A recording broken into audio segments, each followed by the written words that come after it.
بسم الله الرحمن الرحیم. بەهرام میهرەبان کوردستانم، خەڵکی شاری سنە. لە ساڵ 1371 مەشغوڵ بە کارێ نەگارگەری و لە ساڵ 74 لە خەمەتە ئوستاد محەممەد باقر ئاقامیریە بە سوورەتی حرفەیی و تەخەسوسی کارێ نەقاشی ئێرانیەکەم و لە توولە ئەم مدەتە فرەتر تەسیب کارم کردەوە، هەمچنین کاری گوڵمەڕیشم ئەنجام داگە و لێ فرەتر لە ڕشتەی تەسیبە فعالیتم کردە. تەسیب کەلمەیەک عەرەبیە، لە زەهب عەرەبی و گیریاگە کەلمەی تەسیب. زەهب بمعنای تەڵا و لە ناو فەرهەنگ لوغەتێ فارسیشە بگەڕینە شوێنیە، لە ناو فەرهەنگێ مەرحوم لێکبەرێ دێخۆدا. هەر سەحفەی کە لە ناویە لە ڕەنگی تەڵایی فرە ئستفادە کریاوێ بە ئیسڵاح زەڕەندود بێت، تەڵاکاری شده بێت و سریک نەقش و نەگار و ئەمانیشە بێ، ئەو سەحفە بە ناو تەسیب ئێناسن. تەسیبیش یەکی لە شاخەگەلێ ڕشتێک فرە مهممان هەست لە ناو هۆنەرگەلێ ئێرانیە، بە ناو نەقاشی ئێرانی یان نەگارگەری. تەسیبیش دانێک لەو شاخەگەلەسە. هەروەها مەسەڵەن گوڵمەڕیشمان هەست، تەشعیرمان هەست و ئەگەر لە دیدێ کەلانیشۆ بڕوانی هەرباز بە نەقاشی ئێرانیە، نەقشەیە فەرشیش هەر شامڵی ئەوێت، نەقشەی کاشی شامڵی ئەوێت و کولی ئەمانە بە عنوانە تەڕاحیە سونەتی کە بۆنمایە و ئەساسی کارەکەی نەقشگەلی و موتیڤگەلێکە کە لە ناو گشت ئەم هۆنەرگەلە تکرارەوێتەوە. لە قەدیمیشە تەسیب فرەتر بۆ تەزئینێ سەفەحاتی قورئان ئستفادەیان لێ کردە. زەریفترین و بە ئیسڵاح مجەللترین کارگەل بۆ قورئان ئەنجام بووگە، وەلی خۆب پایە و ئەساسێ ئەم نەقشگەلمانە مەربوط بە قەبل ئەز ئیسلامە، وەلی بە ورودی ئیسلام بە ئێرانە و فرەتر لە حەوزەیە کتاب ئاراییە تەسیب کارکریاگە، لە ناو کتێوەکانمانە ئستفادە کریاگە لە تەسیب. ئەوڵین کتێویش کە مەحبوبێ هۆنەرمەندگەل بووگەوە فرە لە سەری کارکریاگە قورئانە کە ئاساری مەوجودە لە موزەگەلی ئێران و لە تۆ دنیا. ئاسارێک لە هۆنەرمەندگەلی ئێرانی کە لەسەر سەفەگەلی قورئانە کاریان کردگە مەوجودە. و لە قەدیمیشە ڕەنگێ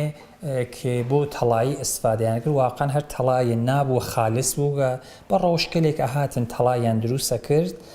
مەفتولگەلێ فرە باریکیان لە تەڵا ئەهاورد، لە بین پۆستە ئاهووە قەراریان ئەدا و زەرەباتی چەکوشیان ئەدا لێ تا بە سوورەتی وەرەقێک فرە ناسک دەرەهات و ئەم وەرەقە ناسکیانە ئەهاورد لە ناو هەنگوێنە و ناو سەمغی عەرەبی و ئەمانە قاتیان ئەکرد بە شکلێک وە ئێمە ڕەنگەلی ئیمڕۆژی هەسمان دەریان هاورد و ئستفادەیان لێ کرد. بە دەلیلی ئەوەشە کە تەڵا خۆب ماندەگاری درەخششی و بە ئیسڵاح تەلەلۆیەک وە ڕەنگە تەڵا هەسی شاید هیچ ڕەنگێتر نەیبێ. لە تەڵا و نقرە فرە ئستفادەیانە کرد. ئەڵبەتە ئستفادە لە فلزێ تەڵاوە نقرش دووبارە باز هەڵەگەڕێتەوە بە قەبل ئەز ئیسلام. ئەو جۆرەوە لە ناو تاریخە ئێمەی خوێنین، فرێک لە کتێوگەلی ئەرژەنگ و ئەرتانکە جزئێ قەدیمیترین ئەگەر کتێوگەلی لە نەزەرا بگرین کە مەربوط بە ئێرانە، لە ناو ئەوانیشە فرێک ڕەنگێ بە ئیسڵاح لە فلزێ حەقیقیە تەڵایە ئەسڵ و نقرە ئستفادە بووە. وەلی خۆب لە دۆرەی ئیسلامیشە هەروەها کە عەرزتانم کرد، بیشترین هەممەتێ هۆنەرمەندگەلی ئێرانی ئەوە بووە کە سەفەحاتی قورئان تەسیب کەن و تەزئینی کەن. لە ئێبتیداییشەوە ئەگەر بە سوورەتی حرفەیی بڕوانینە کارەکە، مجاز نەبوون سریک نەقشکەل لە کنارە ئایاتەوە، فقط سەر سوورەکانیان کارە کرد. ئەویش لە نەقشگەلی هندسی ستارەگەلێک 8 پار 10 پار نازام ئەنواعێ شگەڵگەلی هندسیان لە سەر لۆحگەلی قورئانە و لە سەر سوورەکانە ئستفادەیان لێ کرد و بعدها کەم کەم ئەو ئیجازانە پیا کرد کە ئەم نقوشێ گوڵ و گیاه و ئەمانیشە بڕێتە لە ناو متنێ قورئانیش ئستفادە کردە. ئەڵبەتە تەزهیب تەنها بۆ قورئانیش ئستفادە نەکریاگە، بعدها لناو خود نقاشیه به اصطلاح وقت نقاشیش که کار کریه ام نقوش تزئینی صرفه به اصطلاح اهات لناو خود نقاشیش استفاده فریبو لحواشی کتب گلی ادبی تاریخی حتی علمی معنا لنقوش تسیب استفاده کریه نقاشی به اصطلاح ایما لتسیبه طبیعت من هاورگا خلاصه من کریسا نقش کان هر او نقش کلوا ای ول لبان قالیو ایوینن هر او نقش کلوا لبان کاشیو ایوینن لبان صنایع دستی منو ایوینن سریک نقش کلو موتیف کلو به اصلاح فرم کلیکا کل دل طبیعت گیریاگا ولی عین طبیعت نیه بو دلیله که شاید لورود اسلام ام قضیه حالا قريتو بورود اسلام بإيران که تا حدود تصویرگری لطبیعت تحریم اوید و حرام اوید که ایمن نتانین عینه او چتوا لطبیعت از بیکشین هاتن هنرمندگل ایرانی هر او نقش گله هر او شکل گله و ایمن لطبیعت هستمان هاوردیان خلاصه کرده و قول خارجیگر استلیزه و تجرید شده و کاملا انتزاعیان کرده لدل طبیعت گیریاگه او نیه که ایما گلگلیک معنی است که ایجن پی گل پروانه که لپروانه گیریاگه ولی شکل به اصلاح عینه پروانه نیه ولی لأوا اقتباس کریاگه لأوا ملهم بوگه یا اسلیمی گلیک معنی هست که اسلیمی ماری پیجین اسلیمی دهن اجدری پیجین امانه گلگلی پنج پرمان نازم انواع گلگلیک و هستمان لدل طبیعت گیریاگه ولی به صورت کاملا خلاصه شده و به صورت تجرید شده کاملا ذهنیه وتم شاید دلیلی او بوده که تصویرگری محض و مو به مو لطبیعت مجاز نبو لأوائله و برو ام سمت گریشیان پیاکرد هنرمندکان من که بین او شکل گله خلاصه کنو و الهام گرفته لخود طبیعت بیت لم ابتدای امره بو تزیین صفحات قرآن بوده سرگل کتابکانش لابتداء قرآن استفاده کریاگه ولی بعدها کتابگلیتیش استفاده بوده لقدیمه ایسیشه شاید کاربردک لزمان حالا کاربردی وسیعتری پیدا کریه الجملة تسيب فرفرة لكناري خوشنويسي ايسا ايما ايوينين لباقي قسمت قالي هنر قالي ايرانيشا اروا كعرستانم كرد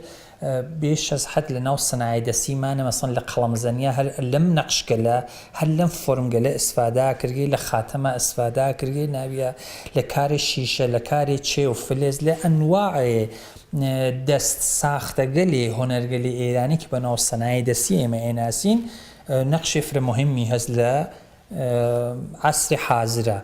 قدیمیش که او بو که ارسانم کرد فرتر لتزیین صفحات کتیو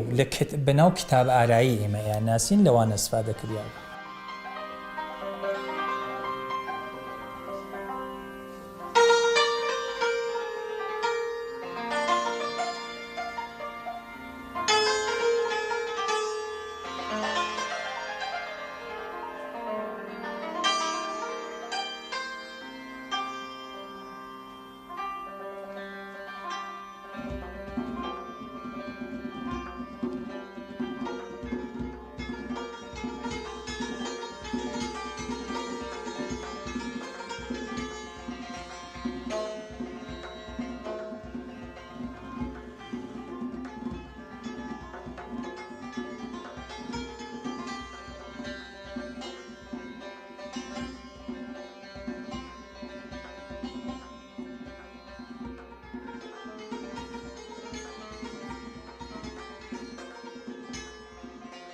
عرض به حضورتان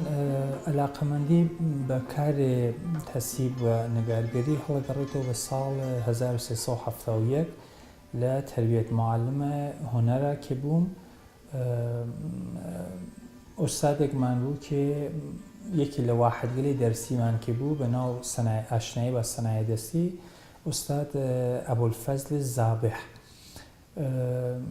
کە فوقالعادە مسلط بە مل هونەرگەل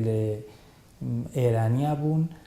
تەوزیعگە لە فرەزەریفیانەدا لە کلاسە و علاقەمەندی من هەر لەو کلاسگە لەو شڕۆ بوو مەربوط بە ساڵ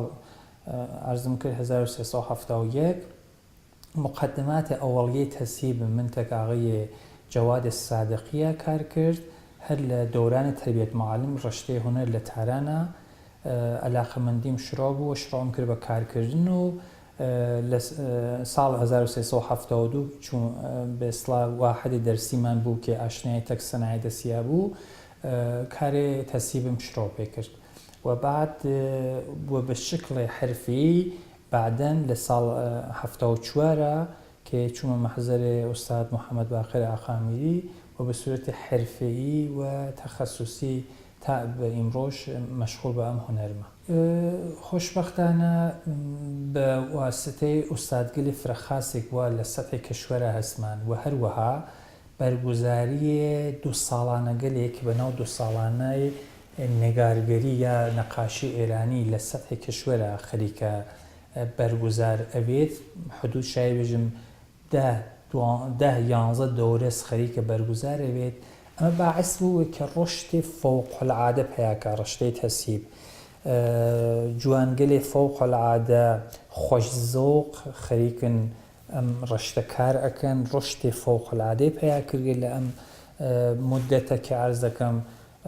فکرکەم ئەوەڵین 2 ساڵانە گەرشتوانەکەم لە ساڵ 72 کە بەرگوزار بوو تا بە ئیمڕۆ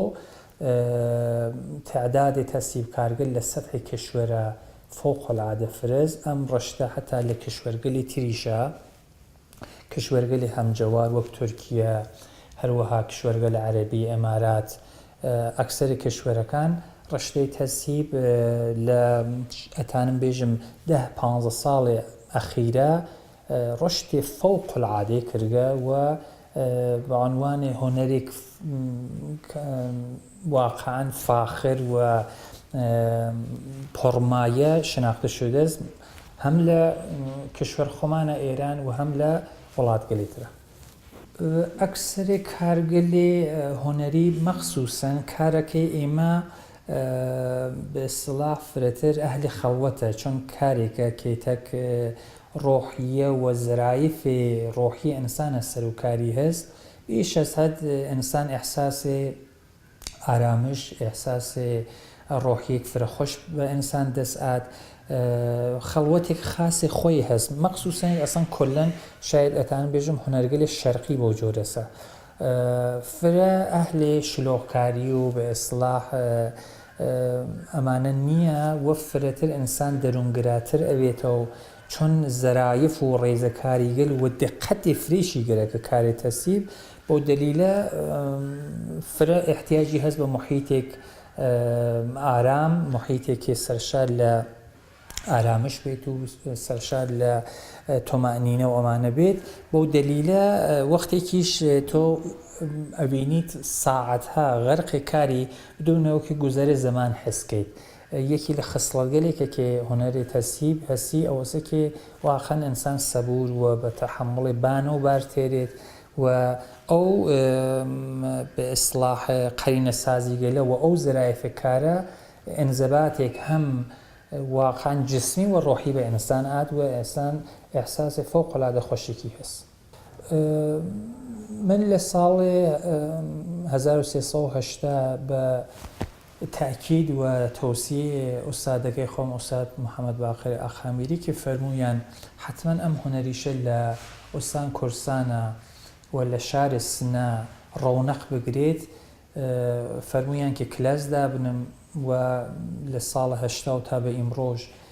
کلاسی تەسیب و نەگارگەریمان لە شاری سنە بەرگوزار کردوێت کە ئەلحەمدولیلا شاگردگەلی فرەخاس خەریکن لەم زمینە کارەکەن کە و دوورنەمایک فرەخاسێک من بۆ ڕشتەیە تەسیب و نەگارگەری لە وڵاتمانە لە ئوستان کوردستانە من تەسەوورەکەم کە شتێک ئاوا بە قودرەتی فرەخاس و خەریکن مناڵەکان کارەکەن و ئایندەی فرەخاسێک بینن بۆ هونەرە لە ساڵ 2014 لە کشوەری ئەلجەزایرە لە بینە کشوەرگەلێک کە شرکەتیان کرد و 34 کشوەر کە شرکەتیان کرد و لە ڕشتەی تەسی بە مەقامە ئەوەڵم کەسب کرد. هەروەها لە 2 ساڵانەی نەگارگەریە لە فەرەنسەرای نیاوەرانە باز ڕۆتبەی ئەوەڵم کەسب کرد. بۆ ئەوەڵجار لەسەر دەف کارم کردبوو کە تاو مەقتەعە کەسێک لەسەر دەف تەسیبی کار نەکرد و هەروەها لە 6مین جەشنواری هونەرهای تەجەسومی فەجرە باز ڕۆتبەی ئەوەڵم کەسب کردگە و هەروەها لە ساڵ 81 و 82 لە بین معالمگەلی هونەرێ سەراسەری کشوەرە 2 ساڵ پەیاپەی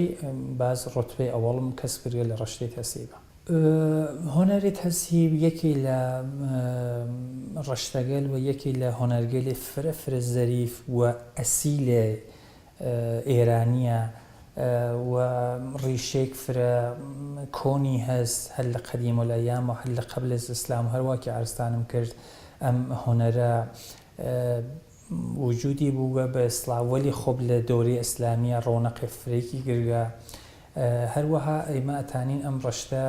هەروە تا ئیمڕۆ کێ بەم جایگا گەیگە ئەتانێت لە مەیشە دوارە ئەدامە پێیاکە چۆن بە حەقیقەت ئێمە ئێشە هۆنەرگەلی ئەسیلمان هۆنەرگەلێک کێ شەناسنامەیە ملیمانە فرە پێ ئەهمیەت بین و فرە لەسەری کارکەین و هەروەها کێ ئەرسانم کرد کشوەرگەلی تیژ بە شدەت خەریکن ئەم ڕشتە لە ناویانە خەریکە ڕۆشت پەیاکات. ئێمەش بە خاتر ئەوە کێ ئەم هۆنەرە ئەسیل و ماندەگار و کۆنمانە نەفەوتێت نیاز هەست فرەتر لە قەدیم لەم بوارە کارکەین و بێسڵا بە خاترەوە هەمچنان ئەم هۆنەرە کە ئارستانم کرد یەکی لە شناسنامەگەلێ هۆڤیەت و هۆنەرێ ئێمەس حەفز بێت و لەبین نەچێت. وەڵا فرەتر خانمەکان چۆن بێسڵاح شرایطی اجتماعی شرایطی اقتصادی جوورێکە کە گشتمان خەبەرمان هەست لێ شاید خانمگەل فرەتر فەراغەتیان هەست و فرەتر ئەتانن لەم زەمینە کارکەن هەرچەند ئاغایانیش هەن ولی خۆ فرەتر لەم چەند ساڵە کە من خەریک تەدریسێ ئەم ڕشتەمە فرەتر خانمەکان گرایشیان پێیاگریوە لەم زەمینە کارەکەن. وەڵا ئەلحەمدولیلا خانمەکان کە چەندین ساڵەتێک منە هەر تعدادێکیان کە نزیک بە 12-13 ساڵە شایدیش هەتا فرەتریش خەریکن بە سوورەتی حرفەیی کارەکەن هەتا تعدادێکیان لە جەشنوارەگە لە ڕۆتبەیشیان هەتا هاوردگە خەریکن لەم زەمینە فعالیەتەکەن بە سوورەتی حرفەیی و تەخەسوسی و ئەلحەمدولیلا تعدادێکیان من ئەوە ئومیدم هەست کە لە شوێن منە ئەم ڕشتە لە ناو شارستنە و لە ئۆستان کورسانە حتا بتانێت ئێدامە پێیاکە بە حەیاتی خۆی ئێدامە پێیاکات و نەمرێت وەک سریک هۆنەرگەلمان ئێمە حەقیقەتەن بووگە کە بە دەلیل ئەوە کە ئیسا حمایەتێک نەکریاگە کەم کەم لە سەحنەی جامعەوە لە سەحنەی ڕۆزگار مەحفەوەسەوە ولی ئەلحەمدولیلا ئەم مناڵگەلە تعدادێکیان هەست کە من ئومیدم هەست پیان کە ئەمانە بتانن ئێدامەداندەی ئەم ڕێگە بن و لە شوێن ئێمە هەتا هەن خانمگەلێکێ گەیگنە مەرحەلەیەکی خۆیشیان خەریکن تەدریسەکەن هەر تەدریسە ڕشتەی تەسیبەکەن تعدادێک شاگردیان هەست و کارەکەن لە کنار منە کێ خەریکن بە ئێسڵا من فعالیەتێک ئەوامە هەست ئەوانیش خەریکن تەدریس ئەکەن و ئەلحەمدولیلا ئایندێ و دوورنەمای فرە خاسێکە بینم بەو هۆنەرە. ئێمە تا بە ئیسیشە تەک شاگردەکانە نمایشگامان بووگە 5 دانە نمایشگای جەمعین بووگە تەک شاگردەکانە لەمەوە دوایش پرۆژەگەلێک و کارگەلێک هەست بە دەستمەوە ئینشاڵڵا یا بە سوورەتی نمایشگاگەلی ئینفرادی یا بە سوورەتی نمایشگای جەمعی مەشغوڵ ئەو کارگەلە ئەبین ئینشاڵڵا لە ئایندە هەروەها کارگەلێک وەرکشاپگەلی و کارگاگەلێک وە ئەتانێت لەم زەمینەمان بێت جوزێک بەرنامەگەلێک داهاتووە ئینشاڵڵا گەر عومر باقی بێت ئەوانیشە ئەنجامای.